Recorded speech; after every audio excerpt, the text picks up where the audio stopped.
Welcome to Leading High Performing Cultures.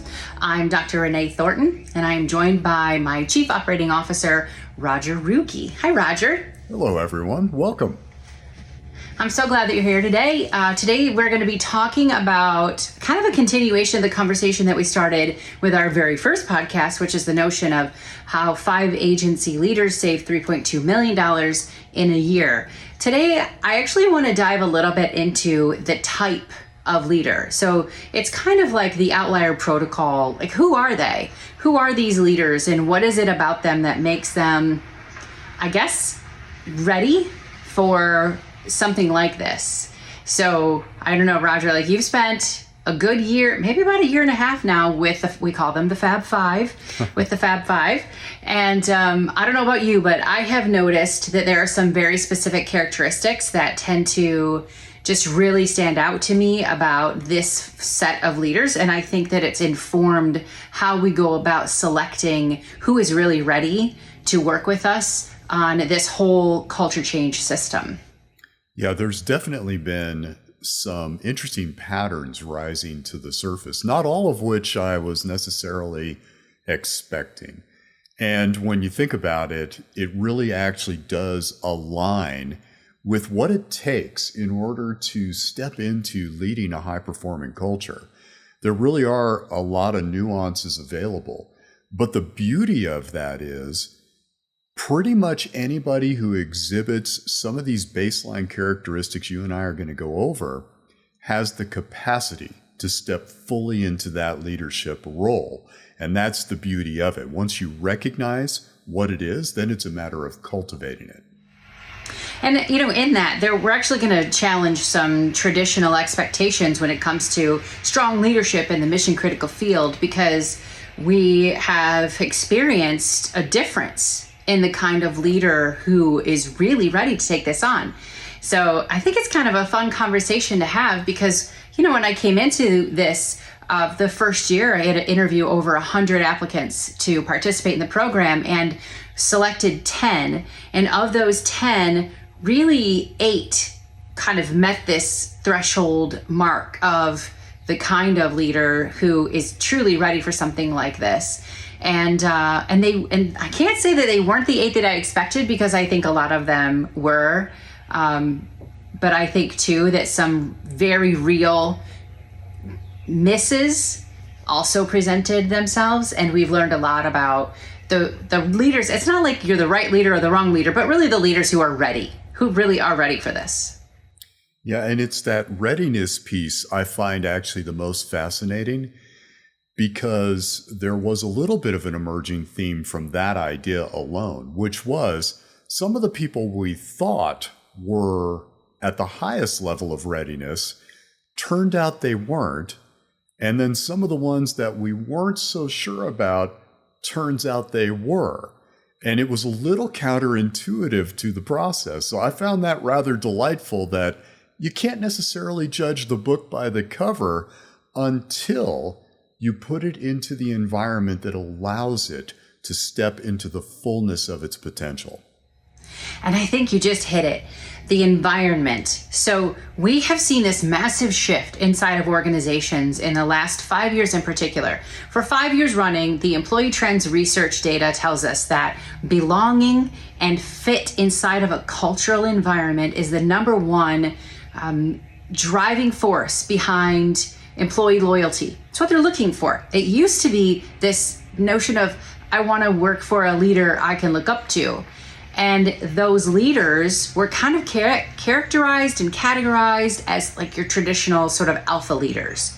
And with this shift, with like employees saying, you know what, I don't think it's so much about the title anymore. And I don't even know that it's even like the alpha leader thing. I do think the title mattered to people. And today it's just not mattering as much anymore. We're finding that the title is something that actually begins cynicism and some skepticism and some distrust. And so what we have to put our leaders through in leading high performing cultures really pushes the envelope on what they have even traditionally considered to be leadership. That is a very important point. When we think about this traditional idea of leadership, it's kind of, I lead from the tower and do as I say, not as I do. Why have we always done it this way? Well, because that's the way we've always done it. All those pieces are beginning to crumble, especially as the new generations are moving into the law enforcement and public safety fields. We're noticing that they are not going to play by the same rule book. And so there has to be this adaptation. And it reminds me of, Renee, when I was working for California Post as a master instructor, and I was actually training other master instructors, the old school idea around teaching and presenting was, I'm the guru, I'm the sage on the stage, I know everything. And so just do what I tell you to do. And by the way, here's my PowerPoint, and I'm going to lecture to you for the next 8 hours. You should worship at my feet. Well, what we've discovered is it's really more about bringing everyone into the classroom in a facilitation where everyone becomes a teacher in the room. And I think that's really what we're saying to the leaders today, which is we need to adopt more of a facilitative, collaborative environment that allows everyone to step into their genius, their leadership capability, so that we're all in this together. And in order to do that, we got to step out of the ivory tower. Absolutely. In fact, we do current state research on every agency where a leader is coming into the program. Every single one of them, the results in the first year revealed a singular need that just kept repeating itself over and over and over from the staff. And it was this idea that I don't feel connected to my leader. I don't think my leader realizes what it's like to be me. I don't think this person remembers what it was when they were in the front line. And I don't know them. I don't understand them. I don't know if I align with them or not, because I'm not entirely sure what they believe. And underlying all of that was a desire to get to know them. And the interesting thing is, when you come into this process, the very first thing that we do is something called the Resilience Why Discovery. And what we are finding through this process is a lot of the leaders who come to us, they honestly don't really know themselves that well either, because they were promoted up through the ranks because they're operationally excellent or they're politically, smart. And along the way, they never really stopped to ask questions about who they genuinely are and how it is that they came to be right where they are today. How can you build a foundation on sand? At the end of the day, when you don't know what you stand for, but you're like this person who's really good technically and you promote, but how much of a disservice are we doing to these folks when we get them into those positions, but we haven't had them cultivate this actual piece, which is, how do I relate to the people and how do I get them fired up? And so you bring up such a good point, because this alienation is what causes the division inside the agencies.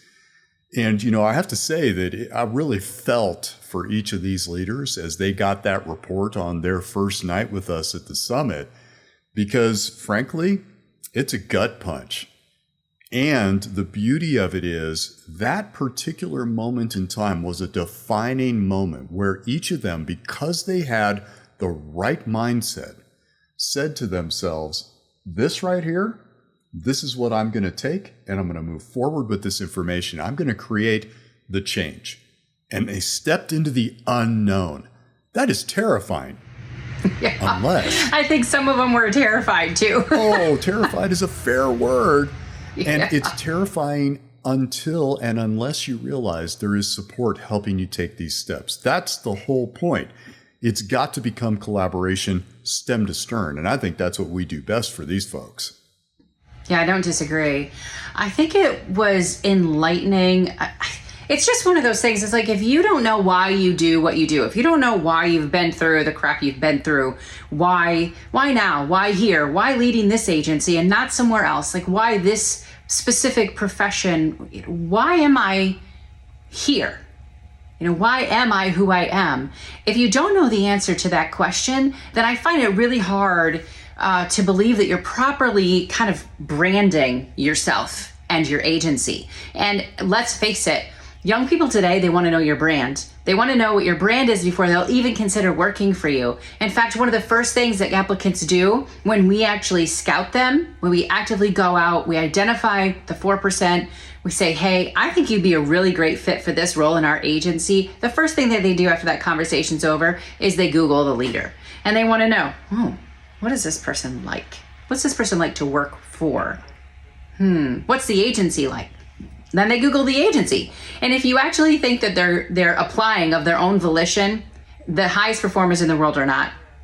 And the other thing is, they're not spending time on your website going, oh, hey, cool, another county agency website. No, they're actually Googling you. They're looking you up on social media. They want to know what people are saying about you. Like, that's your brand. And it all starts with your why. And if you don't know why you are here, then you really have no foundation from which to build your brand or to even connect with your people, because what they want is something genuine. They don't just want like the stripes on your collar or your shoulders or whatever, depending on your uniform that you wear, or the title that comes after your name. They want to know who you are. And I love this story that Chris shared. He's one of the Fab Five.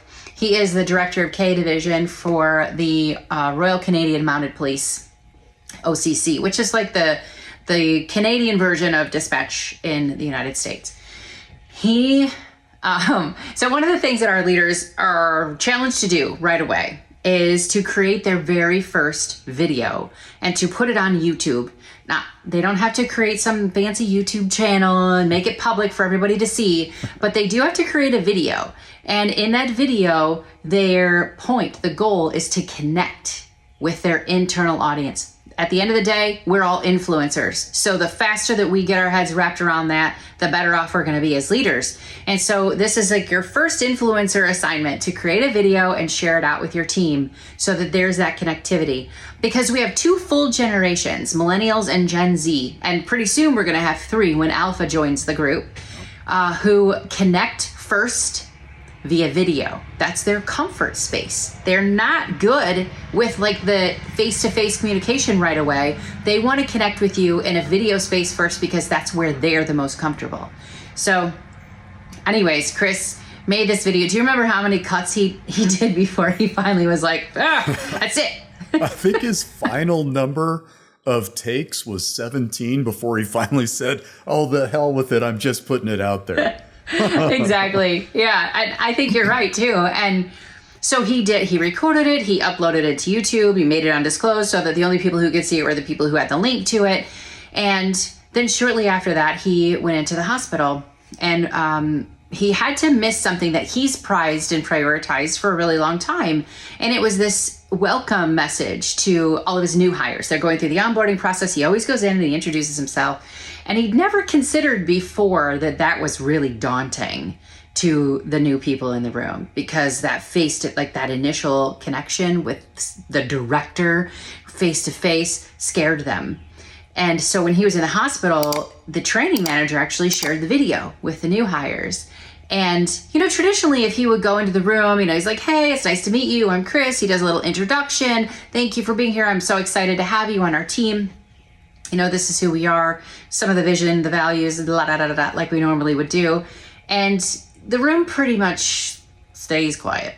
And there's not like oh my gosh, it's so cool. None of that stuff. There's no enthusiasm from the audience. It's just more like, oh, okay, box check. The director came in, said, oh, yeah, all right, so fine, true. Whatever, right? Like, I know, they're just sitting there.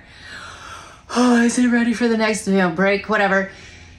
But this time, because he wasn't physically present and he had the video played in his absence, something remarkable happened. Do you remember him telling this story, Roger?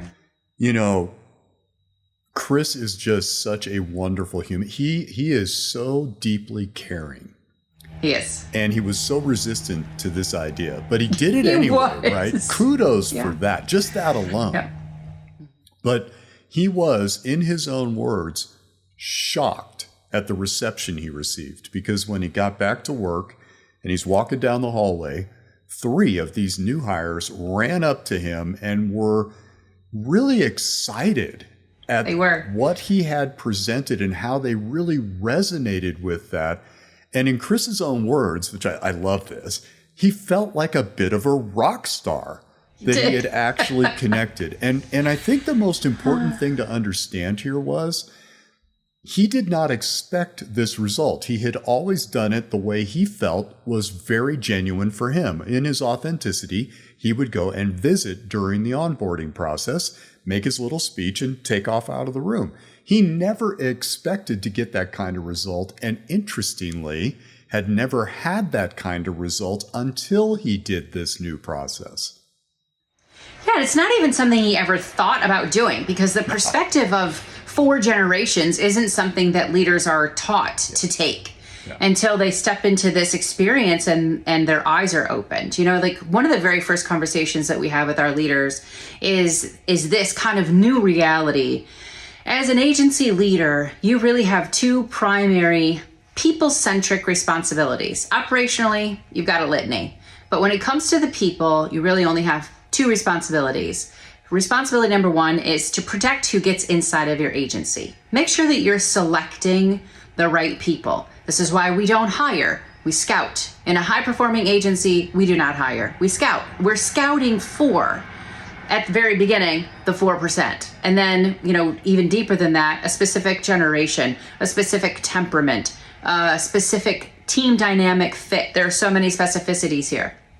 But you scout for the right person because you have to protect who gets inside of your agencies. Because once they're in there, then you have a whole nother kind of ball of cookies to play around with to onboard them, train them, help them assimilate to the culture. And then there's a lot of investment involved in that. There's a lot of time involved in that. And if you get the wrong people, it's a big old disappointment, not just for the ones you brought in, but for the team that was expecting some relief from those people. So protect who gets in.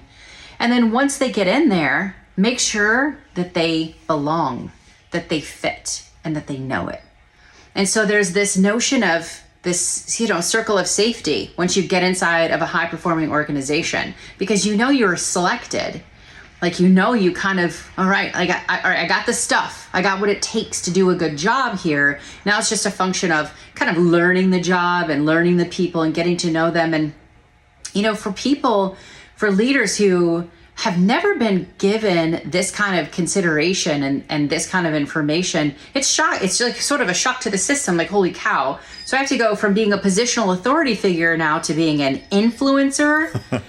That's just, I think that's, for a lot of them, it was like, holy cow. But this was where we found kind of the first divide in the leader group between the ones who really were ready and the ones who were like, yeah, I'm not ready for this. And by the way, that's okay. Like, it's very much okay if you're not ready. We get it. Yeah. This is a big quantum leap for some. You know, I want to share a quick story from my background to kind of drive home this idea of why scouting and really looking for the right fit is so important. Because it's a two-way street. Not only are you looking for the right fit, but these new generations coming in are also looking for the right fit. So in my first agency, which I spent almost 5 years at, it became pretty apparent as I moved along, this was not a good fit for Roger. This is not a place I was going to thrive. Their foundational culture wasn't supportive of who I was as a person. And so I started to look for agencies that were a good fit. Now, this is back in '89. I mean, this wasn't an idea like we're talking about today, but I just knew I needed to find a place I belonged, and I really didn't belong at this first agency. So I started researching, and I found a 30-year chief of police who was an amazing human being, cared deeply about his troops, was very public about all of that, and so far ahead of the curve in terms of being an influencer. And so when I found him, I investigated the agency, I investigated him, I met with him personally to see what his visions for the future were. And what I realized in meeting with that chief, one-to-one, I'm not hired yet. This is pre-hiring. And he met with me. I realized I could absolutely thrive in this environment. I was hired by that agency. The rest is history. I'm pointing this out because this dynamic of finding the right fit as a two-way street is now on steroids. This is no longer an option. And if you do not have your culture well defined and available for people to discover, you are definitely going to miss the mark, and you're going to miss some of the best qualified people to come into your agency. Yeah, absolutely. First of all, they're not out there really looking for work. I mean, most of them already have work somewhere. And so the idea of scouting just sort of shifts the script around a bit and says, okay, wait a second. They're high performers, they're highly employable. Somebody's going to have snapped them up by now. Yeah. But what we have found is that a lot of them go into a service sort of centric profession, and then they discover that it's just kind of boring, and they need a different career. They need something that excites them, something that changes a lot, something that's high energy. And, so they're just existing in their current career path, and we kind of know where to find them. And so we go scouting for them, and we actually start having conversations, and it just piques their curiosity because they were picked. And then you explain to them the whole 4% thing, which, this is something else that I think so many people are completely oblivious of. And it's a pre-qualifier to be successful in a mission critical profession anyways.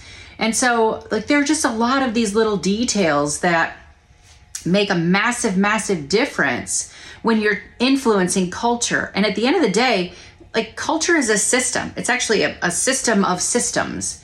And this is one of those systems, branding yourself and branding your agency in a way that reflects why you are the leader you are, and then stepping outside of your comfort zone to genuinely challenge the status quo, which, by the way, the entire first year of leading high performing cultures was challenging every aspect of the status quo that existed. And, sometimes we found really great ways to do things differently in some agencies that didn't work in other agencies because of policies that already existed or whatever. But what we ultimately were able to do, and this was, I think, the genius piece of it, because every month we meet as a cohort. One of the leaders would say to the other members of the Fab Five, hey, I tried this and I liked it, and it worked for this group of people and this group of people. And then, HR had a question about this. And so it just become this experience where you're kind of modifying your approaches based on your agency's culture and your leadership style, and sharing best practices across the aisle, and they're adopting things from each other. And there's support system that. The actual cohort experience, I think, it just blew my mind. Yeah, there's two things in that really stand out to me. The first one is when we start to define the culture, we know what we stand for, and it becomes woven throughout everything. And that's taking the status quo that might have been dysfunctional or undefined and really giving it a foundation to build on. And then once you do that, everybody in the organization starts to go, maybe this is actually really happening. Maybe this is actually the way we're moving. And then they start to get passionate about that. But the other piece that really stands out to me is this idea of scouting people. I want you to imagine yourself as a young person. For those of you listening right now, think about when you were looking for a job. You were trying to find the right place for you to land. You might have had completely different criteria, but can you imagine if you were working in a coffee shop, you're going to college, you're getting ready to graduate, you're excited about life, but not so excited about your job. And someone comes in and you're your usual bubbly, happy, service-centered self. And you serve the most amazing cup of coffee. You're really happy to do so. You go that extra mile and they say to you, I think you have a lot of the qualities that would make a really good fit over here. Would you like to learn more about that? Now imagine someone actually taking the moment to recognize you, see that you have a potential maybe you don't even know you have, and pick you to explore that. That's a game changer. And when we're talking about the 4%, you cast this wide net. Hey, we're hiring. Let's just hope a bunch of good people apply. Well, that has gotten the results that we have today. Imagine scouting that 4%. And now you're stacking that pool of applicants with incredibly competent people who already possess the foundational qualities you're looking for.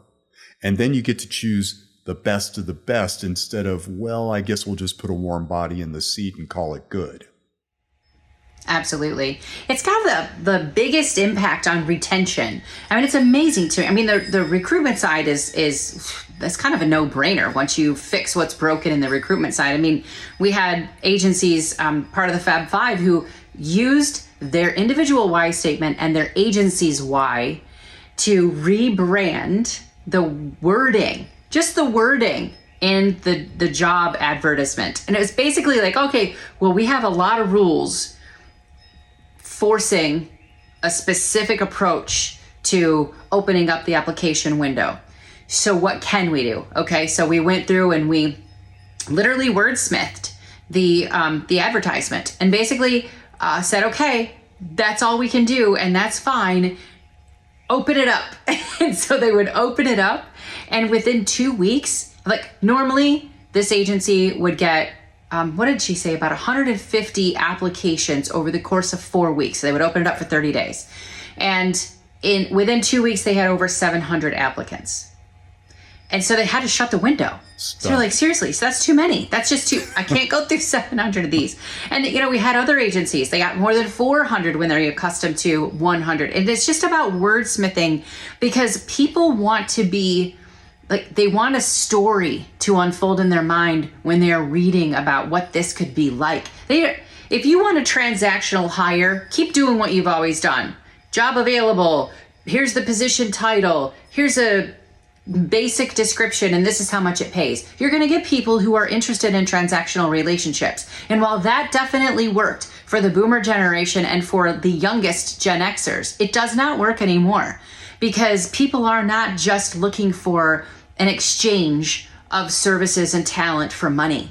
Now they want to make sure that what they're getting is an experience that they can be a proud member of, a proud participant in. Not family, like woe to you who advertise, come join our family, because, family does not bring up the best feeling for a lot of people. We have a lot of broken homes in our lives now societally. And so when you say things like, hey, come join our family, what they're hearing is, yeah, hey, come join our toxic group of people who treat each other like crap, make promises that we don't intend to keep, and, fill in the blanks. So we recruit for team and train for family. Like, that's a different mentality altogether. They want to be a member of a team. They want to be a part of a team. A lot of them grew up in isolation. I mean, they're device-centric. Their whole upbringing was device-centric. They want to feel like they're a member of a team, but they also don't want to be judged for the fact that they were raised to be device-centric. So you have to really think about it from the perspective of the generation that you ideally want to recruit. And here's another reality check. Some agencies don't want to recruit Gen Z. They want to recruit millennials because millennials have a little bit more life experience. But other agencies are like, I actually want to recruit Gen Z because I am okay with the idea that we can invest in them, help them to adult, help them learn some of these skills that they were not taught, help them learn how to budget, how to court a young lady, how to change a tire, how to shine their shoes, like how to feel really proud of who they are. We're good with that. So you have a lot of different agency approaches. And at the end of the day, the leader is the person who defines what that brand looks like. And if you have never done it, you're missing the boat. You'll never run a high-performing culture if you don't know your brand, and if you are not able to effectively communicate that brand in ways and in channels where the recipient is likeliest to be found. I love that reflection, because that is so spot on, and it is a bit of a shock to some of the folks. It is. I got on my little... I know, I get really excited. I get up on my little, what do they call that, soapbox? I got on my soapbox here for a second, sorry. But I get really excited about this stuff because I keep hearing it, and I know you do too, Roger. Like, people keep saying, oh, the wells run dry. You can't find candidates. And, it's so interesting that idea about the well running dry. I'm really glad you brought that up, because what they tend to focus on are the narratives that the generations coming in are dysfunctional. Yes. They're not dysfunctional. They're No. different. And what you're missing are the superpowers they possess. This generation coming in now, the latest one, they're passionate. They want to stand for something. And here's the part that you may have a hard time believing, but the research is clear. They are looking for strong leadership to guide them, and they will rise to the occasion, but they want you to see the whole them, not the part you think is dysfunctional, but the part that says, I'm eager to work for you, I'm ready to be led, and I want to be seen fully for what I bring to the table. So we can no longer ignore the generations coming in, nor do we do ourselves any service whatsoever by focusing on the negative narratives. There are so many positives here that you really don't have a choice. This is your workforce coming in. So learn what they bring, adapt to that, meet them where they are, and you will find them ready to be led. I got to tell you, Roger, it never ceases to amaze me when I have a leader who says to me, I like Gen Z. I like them just fine. My kid's Gen Z. Okay. So, and I asked them, okay, so you're not like stereotyping them. No, I don't stereotype. I'm like, oh, okay, so you don't actually think that they're like, gonna live in their parents' basement till they're 30 and that they're, tech addicted and they can't be away from their phones and their interpersonal skills don't exist. And no, I don't think that. I really don't. I don't think that. Okay, fine. Okay. I just want to see you have a conversation with a member of that generation. So why don't we go to lunch? So we'll go to lunch and there'll be a member of that generation, obviously, and I'll just kind of watch how they interact. And the goal is for them to talk about potentially coming to work for them. And no, it's written all over their body language. They don't actually say the words out loud. Like, they don't meet a Gen Zer and go, oh, good Lord, you're tech addicted. You're going to be in your parents' basement until you're 30, blah, blah, blah, blah. No, they don't say it out loud, but their body language says it for them. And Gen Z's biggest fear is being judged. Yep. And so if you don't recognize that they don't want to be judged, they already know that they have failings and they already know that there are gaps in their development. They get it. But what they want are strong leaders who are okay with that enough that they'll actually invest in them, because that's something they've been missing for much of their lives. So we have to change that. Got to change it. And you're so right about that. Hear this loud and clear. So my daughter is right in that blending point of millennial Gen Z. And I get to hang out with her and a lot of her friends when I go to visit them.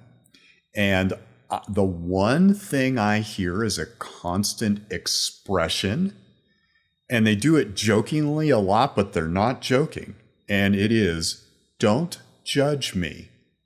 I hear this out of their mouth all the time. So they may have done something silly that they're telling a story about, and the very first thing they say to follow that story up with is, don't judge me. Yeah.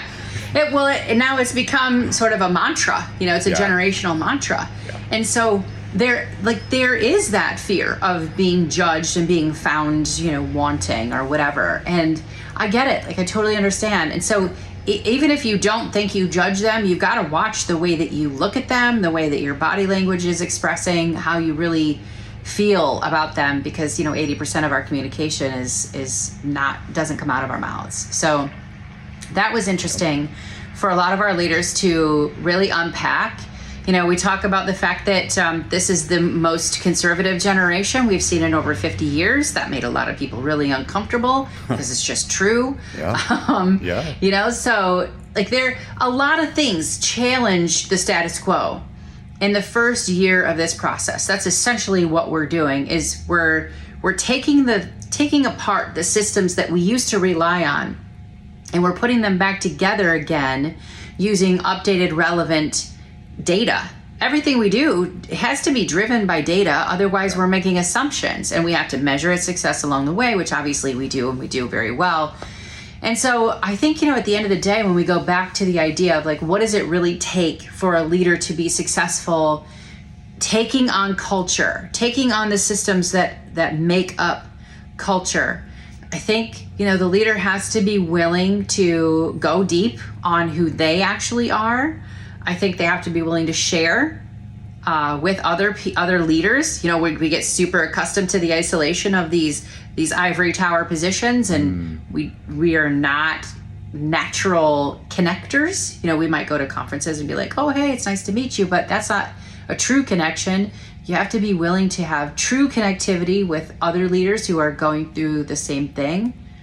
You've got to be willing to accept hard truths. When that data result comes out and you look at your current state assessment and you're like, whoa, oh, that is not what I thought they were going to say about me. That's a reality check for sure. You got to do hard things. Yeah. But I don't ask people to do easy things. Roger and I were challenging people to step outside, like way outside of your comfort zone, and do things that are going to delight and inspire young generations. You've got to be willing to do that because, the truth of it is these young people, they're looking for their professional ride or die. Like that's really what they're looking for. I call them the Marvel generations because they grew up watching heroism on TV in the Marvel universe, and like they just fell in love with the notion of being able to make a profound difference in the world. And then so they do come into these careers, and they get through the initial training maybe, and they get out on the floor for the first time. They're out in the squad car for the first time with their TO, and they're really excited, and they do something that is important to them. It was like a major milestone in their minds, and so they just want to celebrate it and be all excited about it. And the person who's next to them or closest to them does what we have all heard done many times, which is stop celebrating. This is what we do. It's literally the job. And they just squash that enthusiasm. And I call that the ultimate bait and switch. Like that's the ultimate bait and switch for these young people who come into this and they're stupid excited. I mean, just stupid excited to be a part of this. And they're like, I did it. It might be a small thing to the person sitting next to them who's done it 500 times, but to them it was like a mountain they just climbed. And then the bait and switch happens. Yes. And you get told to shut up, sit down. This is the job. You're not allowed to get excited. Like, what? Are you on crack? Yeah, and it's so crushing. And this is why we see such high turnover. Yes. Like some of the pieces we've been posting on LinkedIn, if you haven't seen some of these posts, I highly recommend you go there. Check out Renee and my posts on this particular topic because it's a game changer when you see the data. Again, we don't do anything that isn't data driven. So we're not just making this up. We're adapting to what the data is telling us is the reality out there. And when you crush somebody's spirit as a young person, these folks aren't going to suck it up and tough it out. They're going to go somewhere that honors them, that's as excited as they are. I have a friend who is in the advanced age group for law enforcement, getting ready to retire. The advanced age group for law enforcement. I like the way you put that. He's a field training officer and a really good guy. And he loves the new people coming in. And he was expressing some bewilderment to me about not knowing what to do with this particular dynamic. So they would go to a call, and let's say it was a fairly heavy call, something that not necessarily at the level of trauma, but pretty tough call, might be involving some child abuse or something along those lines. And they'll handle the call, do a really good job. They'll debrief with the field training officer, as you always do after every call. Everything's on point. And then they'll just take a moment and have an emotional reaction to what happened. He said in some cases, they'll cry. Yeah. And he says, I don't really know what to do with that. And I said, I get it, but let me ask you a key question. I want you to really be honest. Is it seeming to affect their job performance when it comes to actual execution? Are they debilitated by that reaction? He said, no, they're doing a really good job. I said, what you're witnessing is the next generation to come into the career. that's more emotionally balanced than our generation. This is going to be a healthier employee. They're going to have a much bigger longevity in terms of the career. They're going to retire healthier and more grounded and balanced. And I said, at the end of the day, that's a healthy human who is emoting after something happens. And what we don't want to do is to crush that. We want to allow its expression. If it becomes problematic, then we work at addressing it. But if they're able to perform, brother, this is how it is going now, and we want to honor it. Yeah, it's called real-time processing. And so, I mean, that's what I call it, real-time processing, because we hear this a lot with the younger generations, and they are like, they'll leave a call, they'll get emotional in the fire truck on the way back to the station, or after the debrief, they'll feel that emotion, they'll let it process over them. And the thing that I always look at, I think it's a beautiful thing, and it's an expression of who they are as a generation. It's also an expression, by the way, of their temperament, which is a completely different conversation that someday we'll have to have, because the temperament type makes a big difference. Because you'll have maybe two Gen Zers, and one might emote and the other one will not. And it's not really a generational thing, it's a temperament thing. But we'll see this, and what I'm watching for is the cultural reaction. Is this accepted? Or is this, as with the enthusiasm, is this shut down? And the thing that we're seeing is when you're culturally moving in this direction of what high performance really looks like, there's a genuine acceptance. And, there's a little initial bewilderment by some of the generations because we've never seen that before. Right. And that's okay. I mean, that's okay. Be bewildered. Just don't be disrespectful of it, or don't take that as something that you apply to them as a characteristic, like, oh great, now he's weak. He's not weak. He's real-time processing, or she's real-time processing and balanced emotionally. And if you think that's weak, take a look at the dysfunction of those of us in the profession who didn't learn how to emote and stuffed it all down. And then the maladaptive coping mechanisms, the fractured relationships, the families falling apart. Take a look at that result and tell me which one's stronger. Exactly. I do not accept 100%. it. Not accept it at all. And so disingenuous to say, hey, suck it up, buttercup. You got to toughen up if you're going to do this job. Why not say, hey, I see you're having a pretty strong reaction to what we just did back there. How can I best support you? Are you okay? And just working with that. Why wouldn't you do that? Where did your compassion go? I think it's discomfort. Yeah, I think it's discomfort. I think it's just like, I don't know what to do with this. And I understand that because generationally, I've never been, I'm Gen X, and so we don't publicly emote. But I'm also known as it's a temperament, a rational, not irrational, a rational. It's a temperament type. Anyways, as a rational temperament type, I do not emote the way that other people do.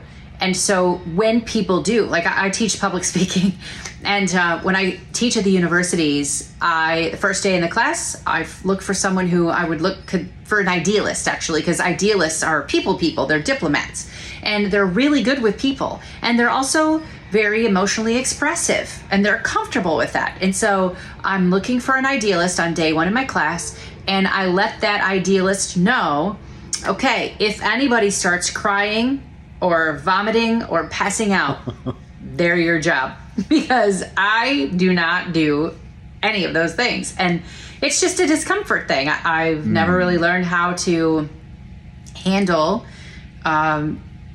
college-age students who are crying. It's just not who I am. Now, when I have a personal connection with somebody and, maybe they're in my inner circle or something, that's different. But as a professor and you've got, college students, and there's like a difference there. So plus lots of rules and regulations. So in that environment, not a safe place to comfort somebody at my level. So I think there is this sort of sense of discomfort and just a lack of knowledge. Like I just don't even know what to do with somebody. And that's okay. And I love that our leaders have asked us that very question. Yes. I remember the very first summit, we actually had a leader who said, I have a firefighter who does this. And I I hear about it from the battalion chiefs, and I'm like, I don't really know what to tell you. I said, well, this is what you tell them.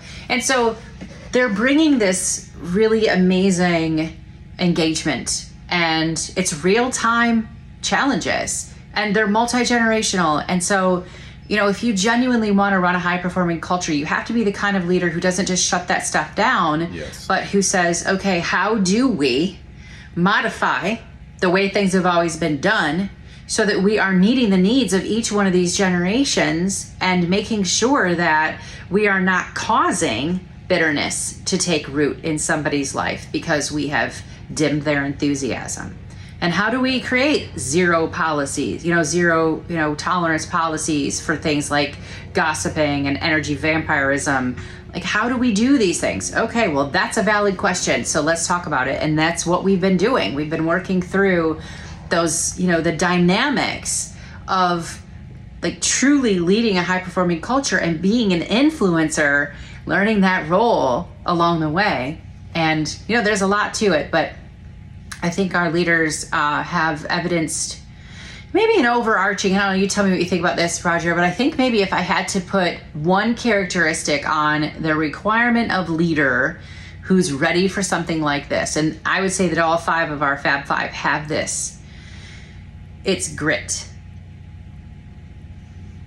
I think that would be one word that I could I could use to just sort of summarize what I have seen in them, because it's, there's always like that awe, there's wonder, there's shock, there's surprise, there's fear, there's like all of these things.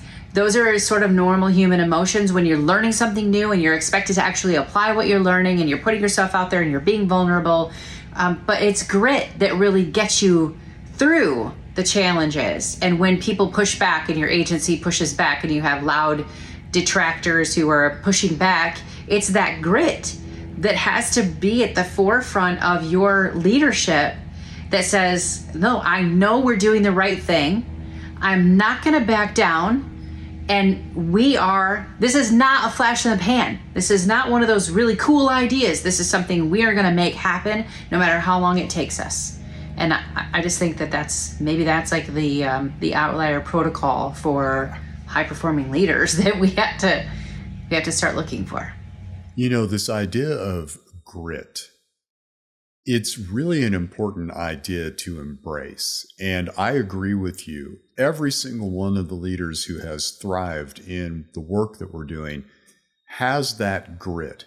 They're willing to stand in the fire and they see something bigger than themselves, right? This is an aspect of faith, really, because you're seeing something that is beyond you, that you get the honor to lead, to cultivate, to develop, to nurture into something profound.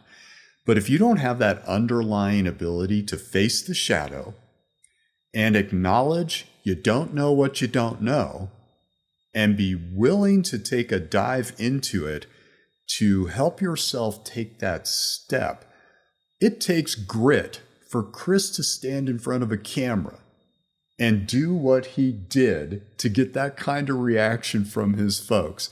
It takes grit to read the state report and not wither and die and walk away right away and just run away screaming into the night because, oh, good God, I didn't realize we had this much of a challenge we were facing. Like, if you don't have that as the essence, that you're willing to adapt, to change, that you're just tired of the status quo, then you're ready. You're really, really ready if you've got that measure of grit, because that will carry you through. But more importantly than that quality of grit is that you're also willing to accept support and guidance.